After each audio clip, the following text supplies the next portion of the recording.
আল্লাহর চমৎকার নামগুলো ধরে ধরে যদি আল্লাহর কাছে ফরিয়াদ করেন, আল্লাহর নামগুলো ডাকে, মুহূর্তেই কবুল করবে কে? বিষ্ণু ঈসা ইসলাম এভাবে আল্লাহর নামগুলো ধরে ধরে জিকির করতেন, আল্লাহর নাম জপতেন। তিনি বলতেন, আসআলুকা বিকুল্লি ইসমিন হুয়া লাক, আল্লাহ তোমার যত নাম আছে সব নামের ওসিলায় তোমার কাছে ফরিয়াদ করি, সব নামের ওসিলায়। আনজালতাহু ফি কিতাবিক, যে নাম তুমি তোমার কিতাবে নাজিল করেছো। আও আল্লামতাহু আহাদাম মিন খালকিক, অথবা তোমার কোন সৃষ্টিকে তোমার নাম তুমি জানিয়েছো। আও ইস্তাসারতা বিহি ফি ইলমিল গায়বি ইনদাক, অথবা গায়েবের জ্ঞানে তুমি তোমার নিজের জন্য ওই নামগুলো সংরক্ষিত রেখে দিয়েছো। সব নামের ওসিলায় তোমার কাছে চাই। সুবহানাল্লাহ পড়েন।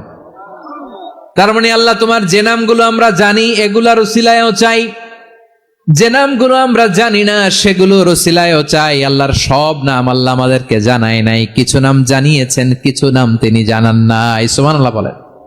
আল্লাহ তাআলা তার কিছু নাম কোরআনে উল্লেখ করেছেন, কিছু নাম স্পেশাল কিছু নবীদেরকে জানিয়েছেন, আর কাউকে জানান নাই। কিছু নাম তিনি কিয়ামতের দিন আমাদের সামনে প্রকাশ করবেন যে এটাও আমার একটা নাম, এটা তোমরা কেউ জানতা না। সুবহানাল্লাহ।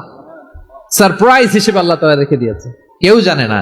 কিয়ামতের দিন আল্লাহ তাআলা সেই নামগুলো জানাবেন।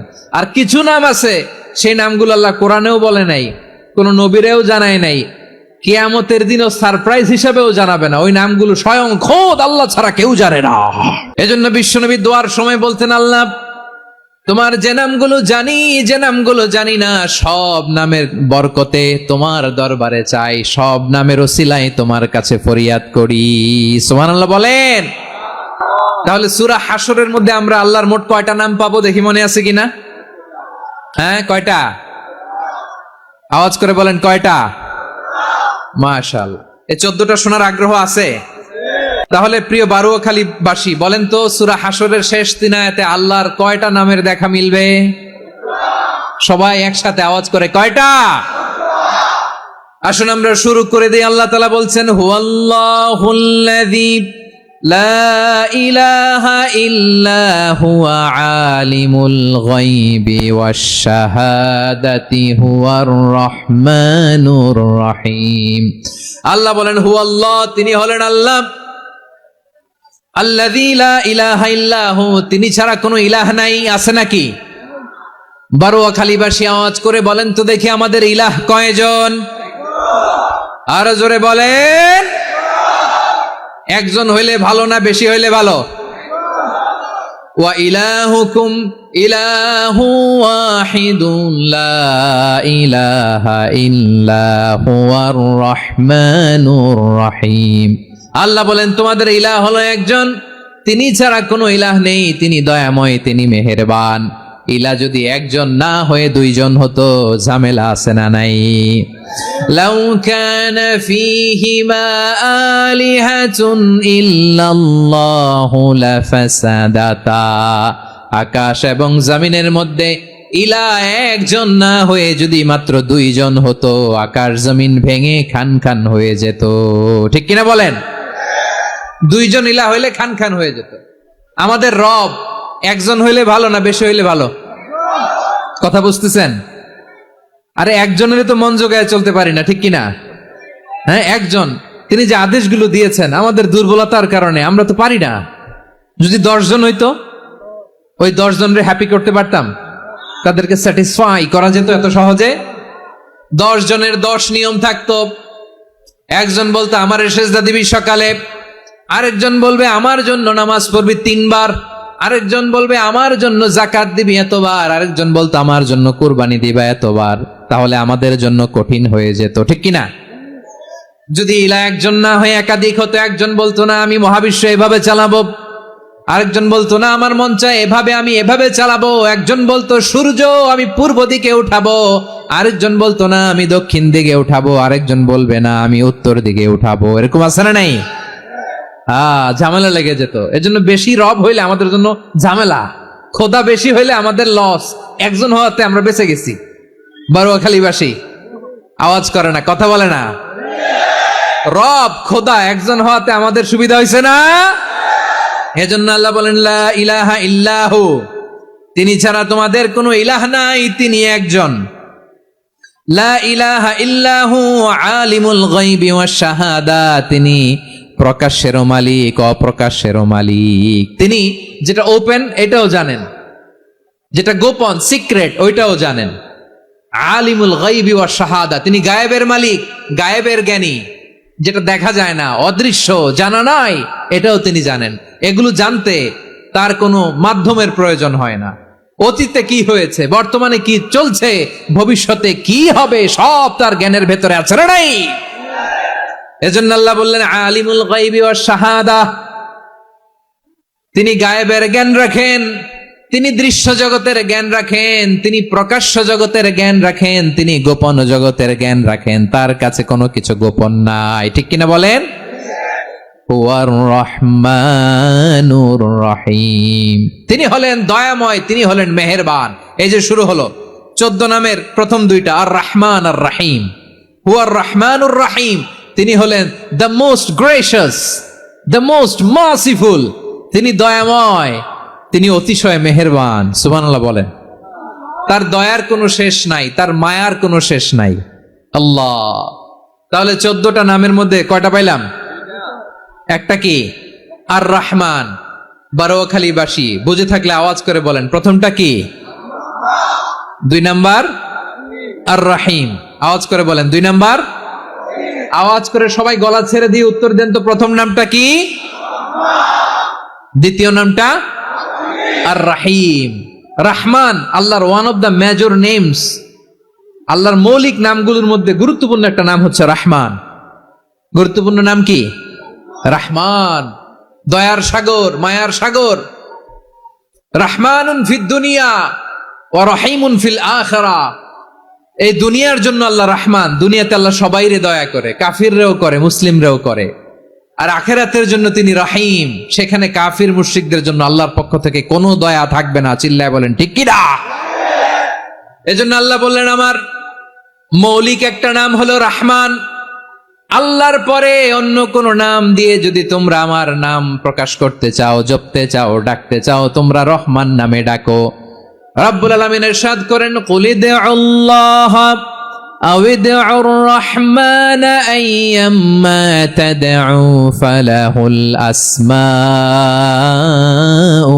হুসনা। আমাকে আল্লাহ নামে ডাকো, কিংবা আমি আল্লাহকে রহমান নামে ডাকো, যে নামেই ডাকো না কেন আমার আছে অনেকগুলো সুন্দর সুন্দর নাম।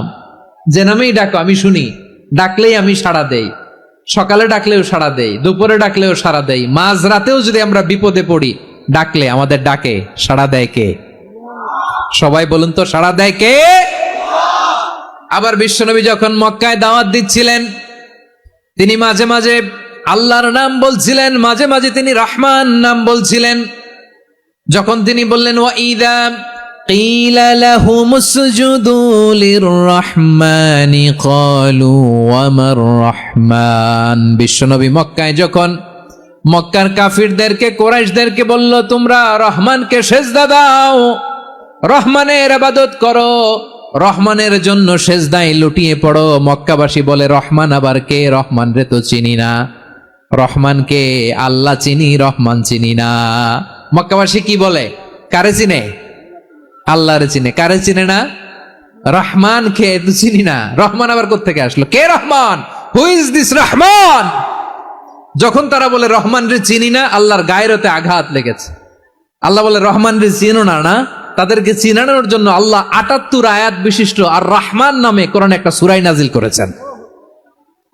যখন মক্কার কুরাইশরা বলে আল্লাহ চিনি, রহমান চিনি না, আল্লাহ বলে রহমান রে চিনো না, তাহলে চিনে না ও রহমান নামে তিনি ৭৮ আয়াত বিশিষ্ট কালামুল্লাহ মাজিদে একটা গোটা সূরা নাজিল করে দিয়েছেন। তিনি নাজিল করলেন, আর রহমানু আল্লামাল কুরআনা খালাকাল ইনসানা আল্লামাহুল বায়ান। দয়াময় রহমান শেখালেন কোরআন, বানালেন ইনসান, শেখালেন বায়ান। দয়াময় রহমান শেখালেন কোরআন, বানালেন ইনসান, শেখালেন বায়ান। দয়াময় রহমান শেখালেন কোরআন, বানালেন ইনসান, শেখালেন বায়ান। পড়েন আল্লাহু আকবার। আল্লাহ বলে রহমান কারে বলে চেনো না? শুনে নাও, 78 আয়াত বিশিষ্ট গোটা একটা সূরা নাজিল করে দিলাম, সূরাতু আর-রহমান। আর রহমান তিনি দয়ালু, আল্লামাল কোরআন, তিনি মানুষকে কোরআন শিখিয়েছেন। খালাকাল ইনসান, মানুষ বানিয়েছেন। আল্লামাহুল বায়ান, মানুষকে কথা বলা বর্ণনা করা শিখিয়েছেন। পড়েন সুবহানাল্লাহ। গোটা একটা সূরাই নাজিল করেছেন, সূরাতু আর-রহমান। আমার বারোয়াখালীর ভাইয়েরা, তার নাম হচ্ছে আর রহমান আর রাহিম, মানে দয়াময়, মেহেরবান। তার দয়া যে কত বেশি আপনি কল্পনাও করতে পারবেন না, আপনি কল্পনাতেও আনতে পারবেন না তার দয়া কত বেশি। বিশ্বনবী সাল্লাল্লাহু আলাইহি ওয়াসাল্লাম ফরমান, লাম্মা কাদাল্লাহুল খালকা কাতাবা ইনদাহু ফাওকা আরশিহি, আল্লাহ যখন মহাবিশ্বের সব সৃষ্টি করে সারলেন, তিনি আরশের উপরে লিখলেন সাবাকাত রাহমাতি গাদাবি, সাবাকাত রাহমাতি গাদাবি। কোথায় লিখছে? আরশের উপরে। আওয়াজ করে বলেন তো কোথায় লিখেছে? আরশের উপরে আল্লাহ লিখলেন সাবাকাত রাহমাতি গাদাবি। এর মানে হলো আমার দয়ার কাছে, আমার ভালোবাসার কাছে আমার ক্রোধ পরাজয় বরণ করেছে। আমার দয়ার কাছে আমার রাগ কিংবা ক্রোধ পরাজয় বরণ করেছে। মানে আমি আল্লাহর দয়া আছে, আবার আমি আল্লাহর ক্রোধ বা রাগ আছে, কিন্তু আমি আল্লাহর রাগের চেয়ে দয়া বেশি। আওয়াজ করে বলেন, আল্লাহর রাগ বেশি না দয়া বেশি? আল্লাহর যদি রাগ থাকতো আমরা বাঁচতে পারতাম? যে পরিমাণে আকাম কুকাম আমরা করি, অপকর্ম করি, অন্যায় করি, জুলুম করে জুলুমের আড্ডাখানা বানিয়ে রেখেছি গোটা দুনিয়াকে, আল্লাহ যদি মুহূর্তে মুহূর্তে রেগে যেতেন আমরা বাঁচতে পারতাম? মহাবিশ্ব সৃষ্টির পরেই তিনি আরশের উপরে লিখেছেন সাবাকাত রাহমাতি গাদাবি, মানে আমি আমার দয়ার কাছে আমি আল্লাহর ক্রোধ, রাগ, ক্ষোভ এটা পরাজিত হয়েছে। সুবহানাল্লাহ বলেন। আবার বিষ্ণু বললেন জাআলাল্লাহুর রাহমাতা মিয়াতা জুজ, আল্লাহ দয়ার ভালোবাসাকে 100 টুকরা করলেন। 99 টুকরা দয়া মায়া ভালোবাসা আল্লাহ নিজের কাছে রেখে দিলেন, আর 1 টুকরা দয়া মায়া ভালোবাসা আল্লাহ গোটা বিশ্বের সবার মাঝে ঢেলে দিলেন। দয়া মায়া ভালোবাসা 100 টুকরা করে আল্লাহ নিজের কাছে রাখছেন। কয় টুকরা? সবাই বলেন 99 টুকরা। আর গোটা বিশ্বের সবার মাঝে ভাগ করে দিয়েছেন কয় টুকরা? এবার এই 1 টুকরার নমুনা দেখেন তো পৃথিবীতে। স্বামী স্ত্রীর জন্য কত ভালোবাসা, বন্ধু বন্ধুর জন্য কত ভালোবাসা, গার্লফ্রেন্ড বয়ফ্রেন্ডের জন্য গলায় ফাঁস লাগায়, আছে না নাই? এই এখন গলার আওয়াজ বাড়ছে ইয়াংদের। হুজুর এখন গার্লফ্রেন্ড বয়ফ্রেন্ডের ভিতরে ঢুকছে, এখন আমরা আছি হুজুর। জেগে উঠছে বারোয়াখালী। দেখেন এই তো কয়েকদিন আগেই তো, কত বছরের 12 না কত বছরের এক মেয়ে, কত বছর? 11। ওই দেখেন সব মুখস্থ দুষ্টগুলার, আর কিছু মুখস্থ না থাকলে এগুলো মুখস্থ। 11 বছরের, তার কি বলবো, তরুণীও তো না, কিশোরী। এই কিশোরী ভালোবাসার টানে বাপ মা থুইয়া চলে গেছে কোথায়? দেখেন ভালোবাসারে আল্লাহ 100 টুকরা করেছেন, 99 টুকরা ভালোবাসা আল্লাহ নিজের জন্য রেখেছেন, 1 টুকরা আমাদের সবাইকে ভাগ করে দিয়েছেন। যত পাখি আছে পৃথিবীতে, যত মাছ আছে, যত প্রাণী আছে, যত মানুষ আছে, যত জিন আছে, আমরা সবাই মিলে পেয়েছি ভালোবাসার কয় টুকরা? আর আরশে আজিমের অধিপতি আল্লাহ, তিনি তার কাছে ভালোবাসা রেখে দিয়েছেন কয় টুকরা? তাহলে এবার আওয়াজ করে বলেন, আল্লাহর রাগ বেশি নাকি দয়া বেশি? আল্লাহ তুমি দয়ার সাগর রহমানুর রহিম, তোমার দয়ায় পূর্ণ আমার সারা নিশিদিন। সবাই পড়েন, আল্লাহ তুমি দয়ার সাগর রহমানুর রহিম, তোমার দয়ায় পূর্ণ আমার সারা নিশিদিন। আল্লাহু আকবার। আল্লাহ বলেন রাহমাতি ওয়াসিআত কুল্লা শাই, গোটা বিশ্বের সব জায়গায় আমি আল্লাহর রহমত বিস্তৃত, এমন কোন জায়গা নাই যেখানে আমি আল্লাহর রহমত নাই। ঠিক কিনা বলেন? এমন কোন জায়গা নাই আমি আল্লাহর রহমত নাই। আমি আল্লাহর রহমত ছাড়া গাছের একটা পাতা নড়ে না, আমি আল্লাহর দয়া রহমত ছাড়া গাছের একটা পাতা পড়ে না, আমি আল্লাহর দয়া রহমত ছাড়া আকাশ থেকে 1 ফোঁটা বৃষ্টি ঝরে না। তিনি হলেন রহমান, তিনি হলেন রাহিম। ঠিক কিনা বলে? আল্লাহরে চিনতেছেন? আলোচনার বিষয় কি? আসুন আমাদের রবকে চিনি। তিনি হলেন আর রহমান, তিনি হলেন আর রাহিম। তার দয়ার কোনো শেষ নাই, তার মায়ার কোনো শেষ নাই। বনি ইসরাইলের এক লোক 500 বছর আল্লাহর ইবাদত করেছে। কয় বছর? কোথায় জানেন? সাগরের মাঝখানে এক পাহাড়, ওই পাহাড়ের উপরে বসে 500 বছর টানা আল্লাহর ইবাদত। দিনে আর রাতে একবার করে নিচে নামতেন। সেখানে আল্লাহ তাআলা পাথরের ভেতর থেকে তার জন্য মিঠা পানির ব্যবস্থা করে দিয়েছেন, আর একটা ডালিম গাছের ব্যবস্থা করে দিয়েছেন। সকালে নামলে একটা টসটসে ডালিম, রাতে নামলে টসটসে ডালিম। এগুলো খেয়ে খেয়ে 500 বছর সে আল্লাহর ইবাদত করেছে। আর সে আল্লাহর কাছে বলেছে, আল্লাহ আমি যখন মারা যাব সেজদারত অবস্থায় যেন মারা যাই। ঠিকই আল্লাহ সেজদারত অবস্থায় সাইয়েদনা আজরাইলকে পাঠিয়ে দিলেন। সেজদারত অবস্থায় লোকটা মারা গেল। 500 বছর ইবাদতের পরে আল্লাহর দরবারে কিয়ামতের কঠিন ময়দানে যখন লোকটা হাজির হয়ে যাবে, আল্লাহ বলবেন, আদখিলু আবদি আল জান্নাতা বিরহমাতি, আমার বান্দাকে আমার দয়া, আমার ভালোবাসা দিয়ে জান্নাতে ঢুকায়া দাও। 500 বছর ইবাদত করছে তো আমার দয়ায় আমার বান্দারে জান্নাত দাও। এই বান্দা বলে, বালবি আমালি, আল্লাহ তোমার দয়া লাগবে কেন?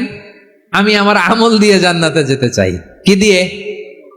কথা বুঝে নাই বোধহয়। আল্লাহর এই বান্দা কি দিয়ে জান্নাতে ঢুকতে চায়? আমল দিয়ে। আল্লাহ বলছে, আমার দয়ায় আমার বান্দারা জান্নাতে নিয়ে যাও ফেরেশতারা।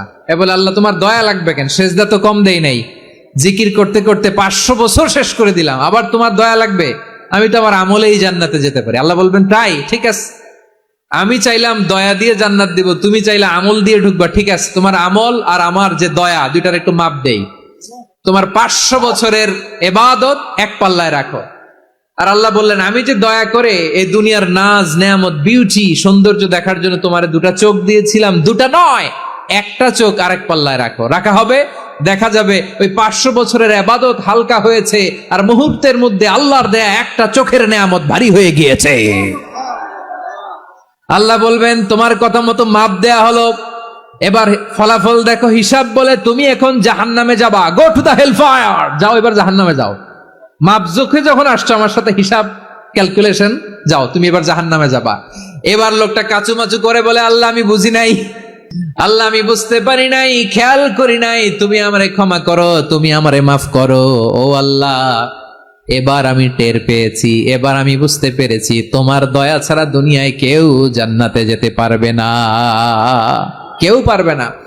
আল্লাহ বললেন, ওরে গোলাম, তুই তো কিছুই ছিলি না, অস্তিত্বহীনতা থেকে তোরে অস্তিত্বে আনলো কে? ওই ছোট্ট শুক্রাণু থেকে মায়ের পেটে 9 মাস ধরে খাবার দিয়েছে কে? আবার সুস্থতার সাথে দুনিয়ার বুকে তোরে ডেলিভারির ব্যবস্থা করে দিল কে? আবার তোর মায়ের বুকের ভেতরে 2টা খাবারের লাইনের ব্যবস্থা করে দিল কে? আবার তোকে শৈশব পেরিয়ে কৈশোর পেরিয়ে তারুণ্য, তারপরে যৌবন, এগুলো দান করলো কে? তার চেয়ে বড় কথা, পাহাড়ের মাঝখানে সাগরের মাঝখানে 500 বছর ইবাদত করার শক্তি তোর গায়ে দিয়েছে কে? এই সাগরের মধ্যে লোনা পানি, লবণের পানি মুখে দেয়া যায় না, সেখান থেকে আমি পাহাড়ের ভেতর থেকে মিঠা পানির ব্যবস্থা করে দিলাম। ওই জায়গায় তোরে রিজিকের বন্দোবস্ত করলো কে? সকাল বিকাল 2 বেলা টসটসে ডালিম খাওয়ার ব্যবস্থা করে দিল কে? তোর আবদার ছিল, আল্লাহ আপনি আমারে সেজদারত অবস্থায় রুহু কবজ করবেন, তোর শেষ আবদারটাও পূরণ করেছে কে? ও গোলাম, আমার রহমতের তুলনায়, আমার নেয়ামতের তুলনায় তোর 500 বছরের ইবাদতের কোনো ওজনই হবে না। গোটা বিশ্বের কেউ কোনোদিন আমার জান্নাতে ঢুকতে পারবে না আমি আল্লাহর দয়া ছাড়া। হুয়ার রহমানুর রহিম, তিনি দয়াময়, তিনি মেহেরবান। জিব্রাইল আলাইহিস সালাম বিশ্বনবীর এই লম্বা হাদিসটা যখন শোনালেন, আমি যা যা বলছি এটা বিশাল এক হাদিসের অনুবাদ। বললেন, ইয়া মুহাম্মদ, এই দুনিয়ার সবটাই চলে আল্লাহর রহমত দিয়ে। হাদিসের শেষ কথা, সব চলে আল্লাহর কি দিয়ে? তখন বিশ্বনবী সাহাবাদের বললেন, ও সাহাবারা শোনো, আল্লাহর জান্নাতে কেউ কোনোদিন প্রবেশ করতে পারবে না তার রহমত ছাড়া। সাহাবারা বললেন, ইয়া রাসূলুল্লাহ, আপনিও না? আপনিও কি আল্লাহর রহমত ছাড়া প্রবেশ করতে পারবেন না? বিশ্বনবী বললেন, না আমিও না, আমি বিশ্বনবীও আল্লাহর জান্নাতে আল্লাহর রহমত ছাড়া ঢুকতে পারবে না। তবে কিয়ামতের দিন আল্লাহর রহমত আমার চারদিকে বেষ্টনী দিয়ে থাকবে। আল্লাহ নিজের পরিচয় দিয়ে বললেন, আলিমুল গায়বি ওয়াশ শাহাদাতি হুয়ার রহমানুর রহিম। আমি হলাম রহমান, আমি রাহিম। আল্লাহরে চিনছেন? ওবারখালীর ভাইয়ের, আপনার রবকে চিনতে পারতেছেন? তিনি দয়ার সাগর, তিনি মায়ার সাগর। তার দয়ার সাগর যে কত বড় আপনার কল্পনাতেও নাই। এজন্য আপনার পাপ যত বড় হোক, অন্যায় যত বড় হোক, অপরাধ যত বড় হোক, আপনার জুলুম যত বড় হোক, আল্লাহর রহমান নামের দরিয়া তার চাইতেও বড়। আল্লাহ বললেন, খুলিয়া ইবাদিয়াল্লাযীনা আসরাফু আলা আনফুসিহিম লা তাকনাতু মির রাহমাতিল্লাহ ইন্নাল্লাহা ইয়াগফিরুয যুনুবা জামিআ ইন্নাহু হুয়াল গফুরুর রহিম। ও আমার গুনাহগার বান্দারা শোনো, জুলুম করেছো, ভুল করেছো, অন্যায় করেছো, আল্লাহর রহমত থেকে নিরাশ হয়ো না। আমরা বিশ্বাসীরা কশিনকালেও আল্লাহর রহমত থেকে নিরাশ হব না, ঠিক কিনা বলেন? আল্লাহর রহমত থেকে নিরাশ হবেন? ভুল করে ফেলছেন, আরে ভুল তো সবাই করে। পাপ হইছে, আরে পাপ তো সবার আছে। আপনারা সবাই পাপী, সবাই পাপী। যত পাপ হোক, ভুল হোক, অন্যায় হোক, অনুতপ্ত হয়ে তওবা করে, ওযু করে, জায়নামাজটা বিছিয়ে সেজদা দিয়ে চোখের পানি ছাড়েন। চোখের বেয়ে পড়া পানি আল্লাহর কাছে যে কত প্রিয়। অনুতপ্ত বান্দার চোখের পানির ফোঁটা তার চোখ বেয়ে, নাকের ডগা বেয়ে জমিনে ড্রপ করার আগেই আল্লাহর ওই বান্দার সব গুনাহ মাফ করে দেয়। আল্লাহ বললেন, আমি রহমানুর রহিম, আমি দয়াময়, আমি মেহেরবান। এরপর আল্লাহ বললেন, হুয়াল্লাহুল্লাযী লা ইলাহা ইল্লা হুয়াল মালিকুল কুদ্দুসুস সালামুল মুমিন। ওয়াল্লাহুল্লাযী, তিনি এমন আল্লাহ, লা ইলাহা ইল্লাহু, তিনি ছাড়া কোনো ইলাহ নাই। আল মালিক, তিনি হলেন আল মালিক। দুইটা শেষ, আর রহমান আর রাহিম শেষ। এবার আল্লাহ 3 নাম্বার গুণবাচক নামের পরিচয় দিচ্ছেন। আল্লাহ বলছেন, আমি হচ্ছি আল মালিক। আমি কি? মানে সম্রাট। আল মালিক মানে হচ্ছে the king, the king of kings. সব রাজার বড় রাজা, মহারাজা। তার চেয়ে বড় রাজা আর কেউ নাই, তার চেয়ে বড় সম্রাট আর কেউ নাই, তার চেয়ে বড় ক্ষমতাধর সত্তা মহাবিশ্বে দ্বিতীয় কেউ নাই। চিৎকার করে বলেন ঠিক কিনা? তিনি আল মালিক। আল মালিক মানে ক্ষমতাধর, ক্ষমতার মালিক, রাজা ধীরাজ বাদশাহ। তার ক্ষমতা আর আমাদের ক্ষমতা একরকম নাকি? হ্যাঁ, আমাদের দুনিয়াতে ক্ষমতা অস্থায়ী ক্ষমতা, ঠিক কিনা বলেন? আজ আছে কাল নাই, এরকম না ক্ষমতা? আল্লাহর ক্ষমতাও তো এরকম না, আজ আছে কাল নাই এরকম। দুনিয়াতে দেখবেন কোন দেশের প্রেসিডেন্টের 4 বছরের ক্ষমতার মেয়াদ, কোন দেশে 5 বছরের। আল্লাহর কয় বছরের? 10 বছরের নাকি 20 বছর, 100 বছর। আল্লাহর ক্ষমতার মেয়াদ কতদিন বলেন? বুঝে থাকলে বলেন তো। চিরকাল তার ক্ষমতার মেয়াদ। চিল্লায় বলেন ঠিক কিনা?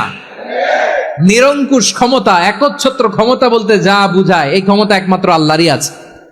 আমাদের ক্ষমতার জন্য আমরা ডিপেন্ড করতে হয়, ওর ডিপেন্ড লাগে, ওই জনমত নেওয়া লাগে, ওই জনগণের কাছে যাওয়া লাগে, ভোট চাওয়া লাগে। এরা ভোট দিলে এরপরে আমরা আসবো, ঠিক কিনা? আবার জনগণ না চাইলে আমরা নাই। আল্লাহর ক্ষমতা কি এরকম? হ্যাঁ। আবার দেখবেন দুনিয়াতে ক্ষমতায় যাওয়ার জন্য জোট করা লাগে, জোট। জোটের রাজনীতি আছে না নাই? জোট হয়, শরিক হয়, এই হয়, সেই হয়, নানা ভাবে দুনিয়াতে ক্ষমতায় আসতে হয়। আল্লাহ বলে, আমার ক্ষমতার জন্য কারো উপর বিন্দু পরিমাণ আমার ডিপেন্ড করা লাগে না। সৃষ্টির শুরু থেকে আমি ক্ষমতার চেয়ারে বসা, মহাবিশ্বের শেষ পর্যন্ত, সীমাহীন ভবিষ্যৎ পর্যন্ত আমি ক্ষমতার চেয়ারে থাকবো। আমি হলাম আল মালিক। আমার ক্ষমতার কোনো কমতি নাই, কোনো ঘাটতি নাই। কেউ আমার ক্ষমতা থেকে নামাতে পারবে না। পারা যাবে? এই যে আমরা ফ্যাসিস্ট সরকারের যে আপনারা নামাই দিছেন গণ অভ্যুত্থান করে, মনে আছে? 5ই আগস্টের কথা ভুলে গেছেন এত তাড়াতাড়ি? মনে আছে? আছে। তা আমরা সবাই মিলে যদি একটা গণ অভ্যুত্থান করি, তাইলেই তো আল্লাহর ক্ষমতার চেয়ার থেকে নামায় ফেলানো যায়। হ্যাঁ, যাবে না? পারবো না আমরা? কি বলে, পারা যাবে না? আচ্ছা, আমরা না হয় পারলাম না, জিন জাতি যদি আমাদের সাথে জয়েন করে, ম্যানকাইন্ডের সাথে জিনকাইন্ড, ইফ দে জয়েন আস, সবাই মিলে একটা গণ অভ্যুত্থান, রেভলিউশন, ডেমনস্ট্রেশন, প্রোটেস্ট, সবাই মিলে যদি একটা অভ্যুত্থান করি, তাইলেই তো আল্লাহর ক্ষমতা শেষ। আওয়াজ করে বলেন, তাইলে কি আল্লাহর ক্ষমতা শেষ হবে? তাহলে আমরা সবাই মিলে একটা গণ অভ্যুত্থান যদি করি, আল্লাহর ক্ষমতা থেকে নামানো যাবে? আল্লাহ বলেন না, আমি হলাম আল মালিক, আসল ক্ষমতার মালিক, the king of kings, the owner of ultimate power, the owner of ultimate authority, the owner of ultimate sovereignty, নিরঙ্কুশ একচ্ছত্র ক্ষমতার মালিক হচ্ছি আমি আল্লাহ। আল্লাহ তাআলা সূরা মুলকের শুরুতে বলছেন, তাবারাকাল্লাযী বিয়াদিহিল মুলকু ওয়া হুয়া আলা কুল্লি শাইইন কাদির। মহিমান্বিত সত্তা, যার হাতে ক্ষমতা, তিনি যা চান তাই করতে পারেন। আওয়াজ করে বলেন তো তিনি কে? আবার আল্লাহ বলেন, কুলিল্লাহুম্মা মালিকাল মুলকি তুতিল মুলকা মান তাশাউ ওয়া তানজিউল মুলকা মিম্মান তাশা ওয়া তুইজ্জু মান তাশাউ ওয়া তুযিল্লু মান তাশাউ বিয়াদিকাল খায়র ইন্নাকা আলা কুল্লি শাইইন কাদির। আল্লাহু আকবার। এ নবী, আপনি বলুন, আল্লাহুম্মা মালিকাল মুলক, আল্লাহ আপনি ক্ষমতার মালিক, তুতিল মুলকা মান তাশা, যাকে চান তারে ক্ষমতার চেয়ারে বসান, ওয়া তানজিউল মুলকা মিম্মান তাশা, যাকে চান তাকে ক্ষমতার চেয়ার থেকে ছুড়ে ফেলে দেন। তিনি কে? ক্ষমতার চেয়ারে বসায় কে? আবার মনে চাইলে আস্থা করে ছুড়ে নিক্ষেপ করেন, তিনি কে? আবার আল্লাহ বললেন, ওয়ালাম ইয়াকুল্লাহু শারীকুন ফিল মুলকি, আমার ক্ষমতায় কোনো শরীক নাই, কোনো জোট নাই, কোনো পার্টনার নাই, কোনো অংশীদার নাই। আবার আমি চলে গেলে আমার ক্ষমতার দাবিদারও কেউ নাই। আল্লাহু আকবার। এই দুনিয়াতে রাজা মারা গেলে পরের রাজা কে হয়? রাজার ছেলে রাজা, ঠিক কিনা বলেন? আল্লাহ চলে গেলে আরেকজন বসবে নাকি? এরকম না, তার ক্ষমতার সাথে দুনিয়ার ক্ষমতার কোনো মিলই নাই। এজন্য তিনি তার নাম দিয়েছেন আল মালিক। আল মালিক, the owner of power, the owner of ultimate power and sovereignty, the king of kings, সব রাজার বড় রাজা, মহারাজা আল মালিক, তিনি হচ্ছেন আল্লাহ। চিৎকার করে বলেন ঠিক কিনা? তিনি আসল ক্ষমতার অধিকারী। দুনিয়াতে যে আমরা ক্ষমতা নিয়ে কামড়াকামড়ি করি, মারামারি করি, কিয়ামতের দিন আল্লাহ জিজ্ঞেস করবেন, কই তোদের ক্ষমতা, আজকে বল। কিয়ামতের সময় সব মানুষগুলো যখন ইন্তেকাল করবে, সব জিনেরা যখন ইন্তেকাল করবে, সব ফেরেশতারা যখন ইন্তেকাল করবে, বাকি থাকবে মালাকুল মাউত। মালাকুল মাউত এসে বলবে, আল্লাহ আপনার কথা মতো সবাই শেষ, মানুষগুলো নাই, জিনগুলো নাই, আমার সতীর্থ ফেরেশতাগুলো নাই, মহাবিশ্বে আর কেউ নাই। আল্লাহ বলে, এখন কে আছে? মালাকুল মাউত বলবে, আল্লাহ তুমি আছো আর আমি। তুমি তো আল হাইয়্যু আল কাইয়্যুম, অবিনশ্বর, শাশ্বত, চিরঞ্জীব, কোনদিন মরবা না, তুমি আছো আর তোমার গোলাম আমি আছি আজরাইল। মহাবিশ্বে কয়জন আছে মাত্র? জোরে বলেন। এক হচ্ছেন আর হচ্ছে মালাকুল মাউত। আল্লাহ তুমি আছো আমি আছি। আল্লাহ বলবে, ঠিক আছে, এবার তোমার মরণের পালা, মুত ইয়া মালাকাল মাউত, হে মৃত্যুর ফেরেশতা তুমি মরো। মালাকুল মাউত আল্লাহর আদেশ বাস্তবায়ন করতে যে বিকট একটা চিৎকার দিয়ে মৃত্যুবরণ করবে। ওই চিৎকার দুনিয়ার মানুষেরা, চিৎকারের আওয়াজ যদি দুনিয়ার মানুষেরা শুনতে পেত, দুনিয়ার মানুষের প্রত্যেকের কানের পর্দা ফেটে মুহূর্তের মধ্যে সব লাশ হয়ে জমিনে পড়ে রইত। ভয়ঙ্কর চিৎকার দিয়ে মালাকুল মাউত বিদায় নিবে, কেউ নাই।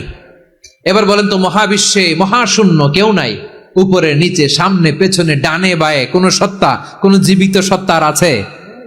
একজন ছাড়া, তিনি কে?